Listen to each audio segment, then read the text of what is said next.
balik. Kasi mo ka magkakayo. Sige. Okay na, bakit lang? Wow! Wow!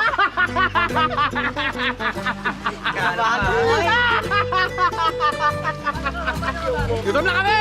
Nagutom na. Alas 4 na, dumating kami dito, alauna. 421 na. 4:21 na. Pa kami kumakain. Tuma talaga ako, sakit na ng tiyan ko. Oh. Ang binili namin isaw kayo na isang plastic. Na. Ngayon, yung niluluto doon, halos ganito na lang din karami. Yung natira ngayon dito, ganito na lang din karami. Hoy, walang kumakain yan. Wala. At tanong, Jeremiah! Hindi. Paglapag namin dito, umaalsa kami. Sino naiiwan sa lamesa? Ha? Sino Sino naiiwan naiwan sa dito? lamesa? Kayo. Kayo? Jeremiah! Ayun ako, sa mga ulam na ganyan, asahan nyo hindi ako nagbabawas ng bagong luto? Ha?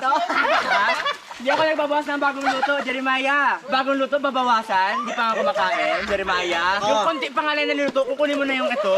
Tapos bigyan bubuksan mo yung kanin, Jeremiah. Konti lang yan. Mga ganito lang kinukuha ko yan. Oh. Pakinggan nyo, pakinggan nyo. Huwag masyadong luto mo yung walang kwento na. Yan oh. Isaw. Wow. Isaw. Wow. Ako. Inaabangan ko dyan, kasi syempre baka na mapunta yan eh.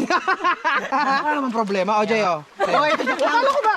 Di ba gutom ka? Ay, busog ako. Hindi makakain. Hindi. Sa inyo to. Ano ba kayo? Hindi, huwag mo na, Josh. Okay na dyan. Bibigay ko sa dalawa to. Hindi. Busog kami. Ha? Busog kami. Okay, mama, ikaw. Narinig nyo, busog sila. Okay, so ngayon makikita nyo kung ano magaganap. Sila kakain, ha? Kami dyan. I love you! Everybody